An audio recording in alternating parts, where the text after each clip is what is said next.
And today we are really excited to chat with you about a very hot topic. Our conversation today is going to be about where to invest the majority of your finances on your wedding day.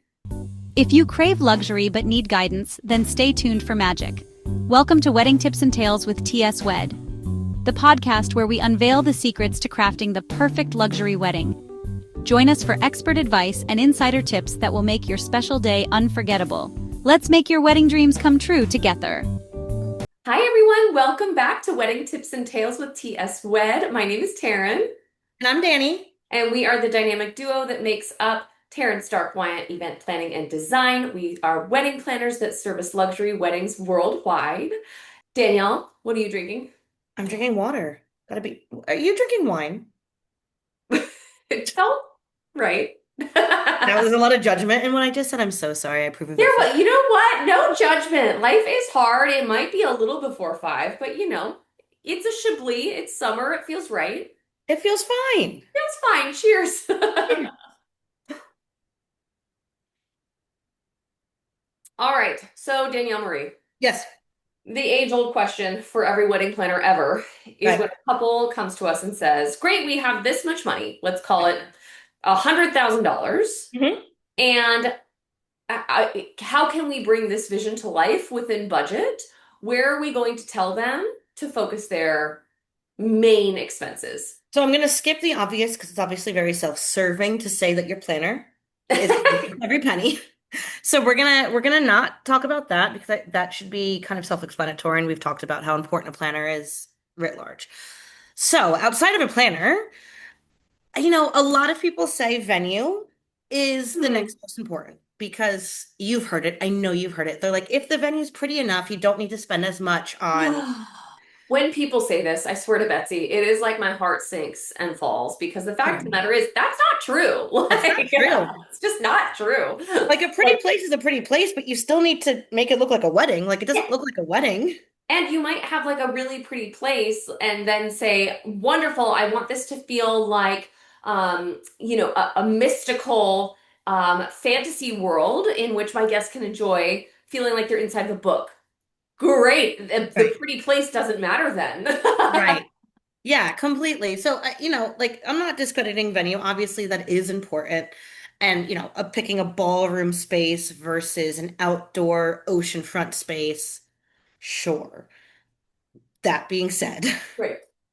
I agree with you, but also like with venues, especially just touching on that, with venues, especially in like Europe and stuff too, where you're not necessarily having to go to like some huge corporate hotel or like a really formal designated event venue, but depending on the party of your size, you can get like a great Airbnb and it's incredible. In fact, we just did this, or we're in the process of doing this with one of our clients. They have a more intimate gathering, but certainly for a group of like 50 guests or fewer, you can go to Europe and just like rent a chateau and have your entire wedding there. And then right. you're Well, that's where, like, kind of free because it's like the same as your accommodation. right. That's where, like, I don't think for a venue, like, you don't need to ball out on your venue. Like, people think, like, oh, the next biggest is going to be your venue. It doesn't have to be. I actually think the venue, if it's a really expensive venue, it really locks in and tightens your budget for the rest of the planning, right? It's probably Right. the second thing you book. And so if you're already spending a third of your budget on your venue, your creative prowess and ability to do anything else is severely Right. hindered because you spent so much already. Correct. So you can have a venue that is not that expensive and it can have the same impact as an expensive venue. So venue is not it for me. So obviously, yes to planners, venue is not it for me. My two things that we can argue about all day long have always been and probably will always be chairs and No. linen. Danny, What? this cannot be it. This cannot Yes. be what you think people Yes. invest Oh my in. God. It is the most impactful. I don't, this, it just, okay. Here are my reasons. First off, I am a linen girl all day, every day, but here's the thing. Okay. These Chairs. are important. I want to be clear. I was dannying you not because these aren't important. I definitely think that there is like this is an important place to invest. It's not my number one. Wouldn't be my No, number one or my number two. your number one is flowers. No, that is not even top. That's top five. That would be fifth. Well, I don't, photography? What do you even, Yes. okay. I mean, yeah, but like photography No, no, is, no, no, no. You go ahead, make your argument for linen and chairs. All right, here's why linen and chairs. Because you are having a wedding, let's say you have 100 guests, okay? That's Okay. let's say that's 10 tables, so that's 10 centerpieces, right? Hmm. Obviously, that's a lot of centerpieces, and that's beautiful, and that's going to make an impact. You know how many chairs that is? It's 100 chairs. Hmm. Chairs is going to be what you have the most of at the wedding, as far as a rental items go. Napkins too, but they're so much smaller in the sense of like what's visually seen when a guest walks into a room and what's seen throughout the night. At some point, napkins go away and we're just dancing. But the chairs take up such a big part of what everyone's looking at, such a big visual aspect, that if you are cheaping out on the chairs, it brings down the overall look of everything to its level because there's Hmm. just so much of it. Yeah. So if you do the least expensive chairs possible and then the most expensive flowers of all time, the flowers are going to look cheaper because of the chairs, because the Yeah. quantity of chairs is just so much bigger and higher that like it just overwhelms the senses. And so for me, I'm not saying you need to spend $50 per chair, but we're not doing the white folding Mhm. chairs. We're not doing that for the reception. Sometimes ceremony, it can be the look, though I'm hard pressed sometimes on that, but like spend the money on the chair because it takes up so much visual space for your guests. I agree with you. Yeah. I agree that chairs and linen are more important in terms of like the per item investment, like than flowers. Now, naturally, flowers are going to be more expensive than chairs or linen, right? Like, there's not a world where Right, that's right. not true. However, like prioritizing your investment on chairs and linen, I believe, is a higher priority than prioritizing your investment on florals, especially if you have like a really sensational floral designer. Like, they could do a lot with a little. You know what I Yeah, mean? They are creative 1,000%. and intentional enough with the budget that they have to still make their work look exceptional, Yeah. even if it's, you're investing a smaller, oh, like a smaller The price per item is priority. going to Yeah, be the different. yeah, Yeah, price yeah, per priority, yeah, is yeah. lesser. And I would say my argument about why linen is so important too is of a similar vein, right? If you have 100 guests, you have 10 tables, it's 10 linen, so obviously weight less than the chairs, but the space it takes up is pretty big, right? Like if you're doing 72-inch rounds or 8-foot tables, like that's a big swath of, again, the visual when you're walking into the room and you see everything, a lot of the space is covered by linen. Mhm. And so for me, it's two things. One, if you want to do a white linen, you like that like clean, crisp, um, simple, which does not mean inexpensive, but simple look, you need to spend so much more on your linen than you think because Right. plain white linen is so cheap and ugly looking. It's so bad. It's so starched. It's so It's like been bleached 5,000 times by yeah. whatever company you're renting it from. It's not nice to the eyes when you're in person. It doesn't feel good to the touch, and it doesn't come out well in photos. It looks cheap in photos. And I You would just have to, say too, what you just touched on, like both the chairs and the linen aren't just about the look and what you're seeing in pictures and like what the guests are experiencing right. visually. It's also what they're experiencing in terms of tactile. Sure, Like yeah. sitting on an uncomfortable, rickety, wooden, icky chair for 3 hours during an entire dinner reception, like that stinks. Like every woman knows that has worn a cocktail length dress and sat on a vinyl chair, it's like ripping off a band-aid every time you sit up and it leaves Right. red marks and like that experience is really uncomfortable Yeah. and you don't want your guests to feel that way. Like we want them to feel comfortable and like they're well taken care of. And Right. so I think that that really matters too, like the tactile experience in conjunction with the visual experience. Yeah, completely. I think linen is one of those like bang for the buck things that can really transform a space. And so even though linen can be, and I get it, it can be stupid expensive, in the grand scheme of your budget, that's not crazy, right? The difference between $30 to $50 for 10 linens. Yeah, that's an extra 200 bucks. We're not discussing an extra 2,000 bucks, right? Right. But I think that extra 200, that bang for that $200 bucks is going to be so significant and really set the stage for everything else that you're choosing throughout the Mhm. day. That for me, like I never want to skimp on the linens. I never want to skimp on the chairs. They are not the most expensive of the items, but I'd rather we put money towards that than other things. Like, quite frankly, I'd rather have, which is maybe like a little selfish because I'm the planner, but like, I'd rather have one less appetizer being passed around to Right. accommodate the nicer linen. Yeah, I I think that seems think, right. I think I that's think fine for the I guests. I'm gonna say flowers are fifth on my list. Linen is fourth, chairs are third. I'm shocked that you picked them as your top two. I don't know why you're shocked. They're always my top two. They're forever my top two. You're not. You're wrong. Okay, I'm gonna Okay, give you number what are two. your top two? Number two for me right now, DJ. I am right. I am right. Here's why I'm right. Because if you are talking about your and your guest experience, if you have a subpar DJ or entertainer, like let's just say entertainment and like the after party entertainment, right? Like the Right. reception entertainment. If you do not have a top tier entertainer, the flop that your wedding will be and feel like is awful. Like it's just awful. If you don't Okay. have, and that even doesn't have to be like, it's not necessarily that like a DJ or entertainer is going to be like, obviously, if you hire like a 10-piece band, it's very expensive, but like you can get a great DJ for a very reasonable rate, certainly less than the cost of flowers. But that's what I'm saying though. This is why I wouldn't put this. I agree with you saying that a bad DJ will ruin the wedding, hands down, bar none. It's the quickest way to ruin a wedding. It's a bad Yes, DJ. so I bad. believe in that fully. The only reason why this is not my like bang for the buck is that you can get a very low cost DJ that's really good. It's just a lot more work because It's you just need to it's the find that person. priority. Like it's the priority of it again. Like you have to make sure you have a good DJ. And if that means spending more money on a DJ than chairs to make sure it's a great DJ. Now, obviously, if you can find a deal on any of these things, great, go find the deal. That's fantastic. But like, it is so pivotally important for the flow of events, starting as soon as you and your Absolutely. guests enter into the reception, that Absolutely. entertainer, the DJ, the MC, the band, whoever, like, they run the show. Yeah, yeah, yeah. Obviously, the planner is checking in with them every 45 seconds and making sure Right. they're doing it, but the planner's not on the microphone. They Right. run the show. If They're there to their mess. jokes are flat and awful, if their So music bad. choices It's are so the bad. worst, and Yeah. I maybe feel passionately about this because at my own wedding, we didn't have a good DJ. Our planner recommended a DJ that was not good.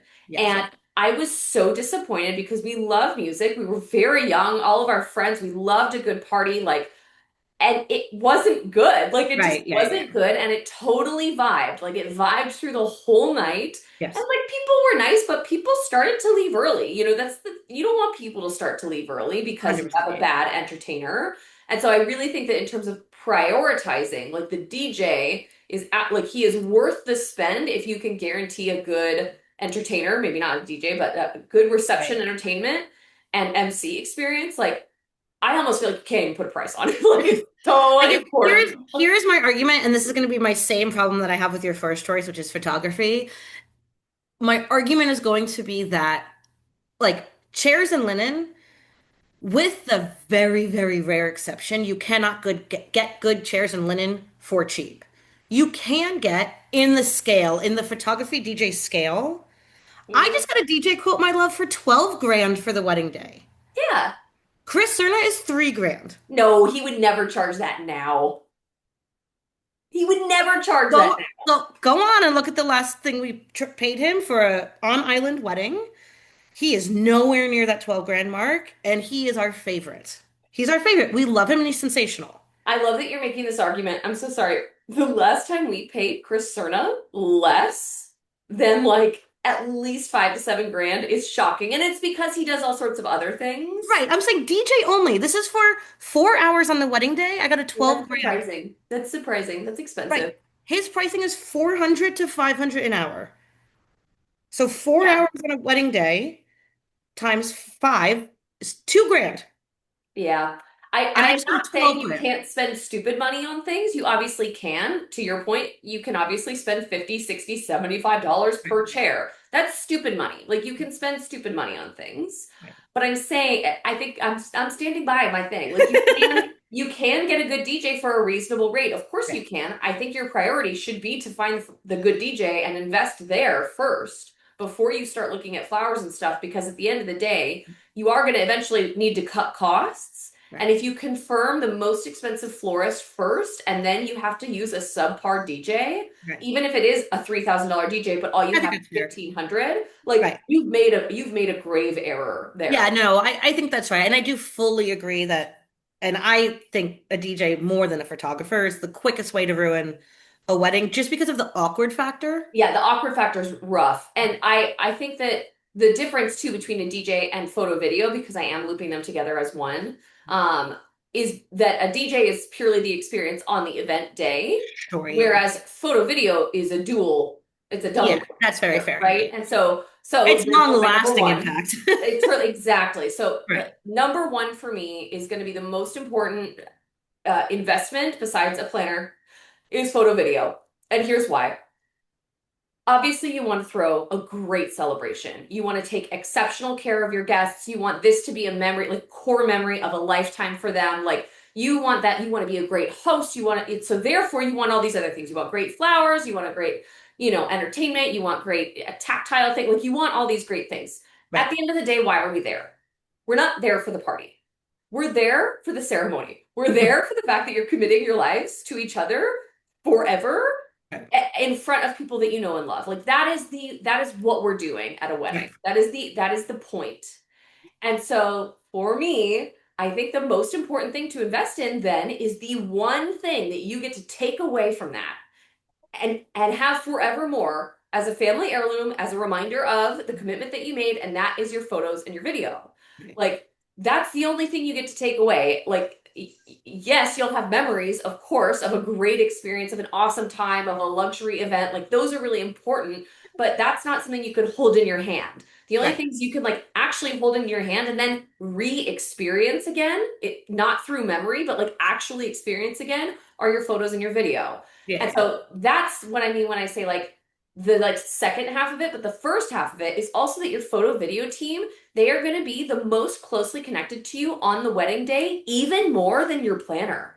Because your Yeah. planner is facilitating all the vendors in the full production of the event, whereas photo Right. video, they are with you from the beginning of your getting ready photos all the way through until the very end of the night, and they're in your face Oh, yeah, the whole absolutely. time. Yeah. Like, and obviously, if they're good at what they do, they don't make you feel uncomfortable and like they're in your face, except for that they're constantly going to be in your line of sight, and you're Right. probably going to communicate with them more than you communicate with anyone else on the wedding day. So, if you have a photo video team that doesn't produce quality and lasting content, that's going to just dramatically negatively impact your wedding experience as a whole for decades. Like that is going to be a severe pain point for you if you're like didn't like my pictures. Yeah. Like you can't go redo that. Like that's Right. Right. done. Like that's done.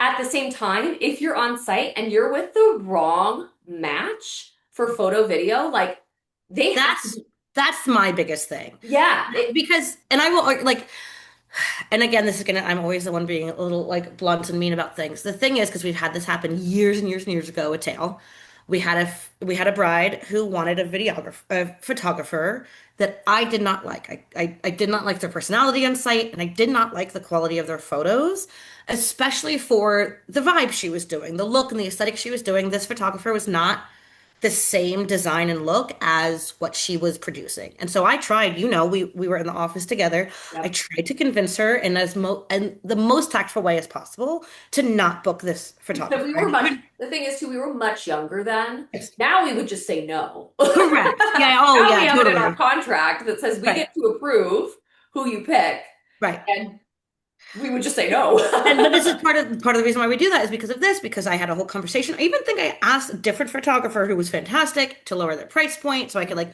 make this other one seem more attractive to her. And she said no, she had fallen in love with this photographer A and wanted to move forward with them. And here's why your first part bothers me, but I don't know if it bothers clients as much, like the bride and groom, because she got her photos. The photos came back and she loved them. She loved them. And in part because she's the bride and she's looking at them with rose-colored glasses. And it was her perfect day and it was the perfect photos and everything was perfect.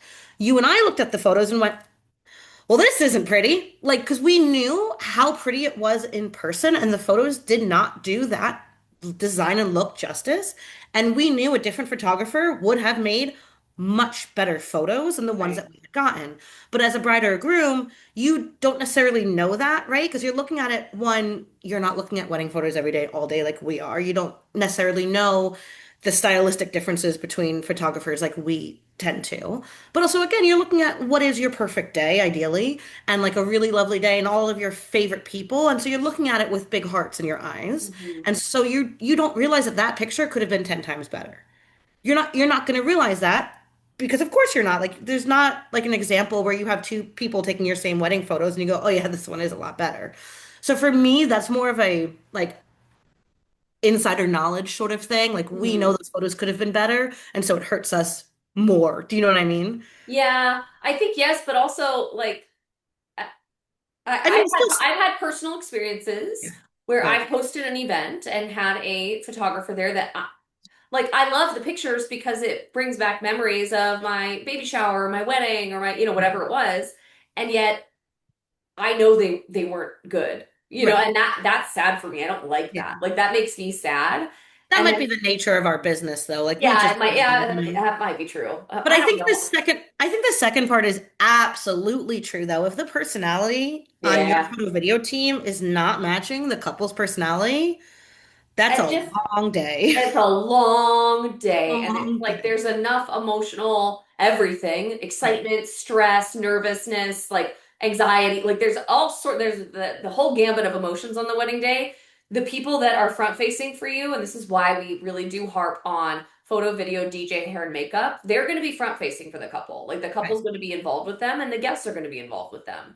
And so Yeah. if you have a DJ that has absolutely zero personality and is just literally clicking play and saying, and now it's time for a speech, like, Or if it's like the DJ show and it's all about him the oh, whole time and like, or her, but yeah, same with the photo team. Like, yeah. if you have a photographer or a videographer that is a diva that thinks that the only thing that matters is the imagery, and they're going to throw the timeline out the door and throw kindness to the guests or to the couple out the door so they can get the Vogue shot, like, that stinks. Like, you need Yeah. to have the best photo video team possible, both Yeah. personality wise and quality content wise. And I would say too, like every photo video, every hair and makeup person, if they're worth their weight in salt, has a level of diva to them because they are artists. Yeah, they're You artists. want them to be artists. The same like as a designer, like I have a little bit of a diva to me. A Taryn knows we'll thousand be on site. percent. Like, I think this is ugly until 5 seconds before I'm like, okay, now it's really beautiful. I'm happy, right? Like we have this moment of having diva, but like you want an element of that because they are artists, especially your photo video team. Like they are creating art.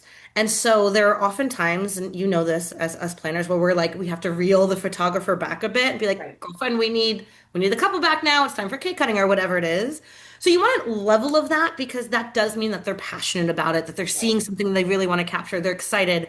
And we've discussed this before, but if your vendor partner is excited about what they're doing, you're Yeah, getting a better product. right, And so that is really important, but that shouldn't be so diva and so big that it overshadows like the rest of the wedding, right? Like right.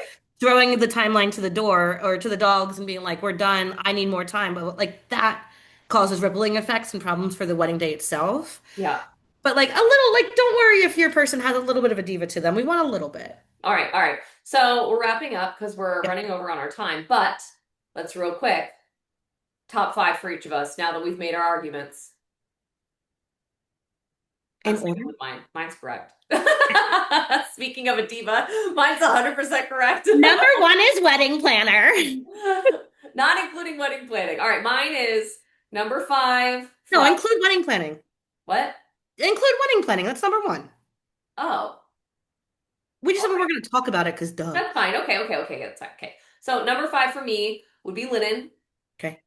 four chairs, Okay. three DJ Okay. or entertainment, reception entertainment, uh, two photo video, one planner. I'm going to go backwards order. Well, yeah, I'm going to go one planner, two chairs, three, three DJ, four linen, five photo video. Because if you have a good planner, they're going to deal with the photo videos. You're so that's cheating. You can't. No, that's how you do it. That's cheating. That's It's not cheating. cheating. All I'm right. right, you're wrong. Thanks for listening to Dani cheat. We all know that my list is right. Cheers. Thanks for watching. Don't forget to leave your questions below for future podcast topics. Subscribe, like, and let us know your favorite tip from this video. Until next time, let's keep making wedding dreams come true together. Bye for now.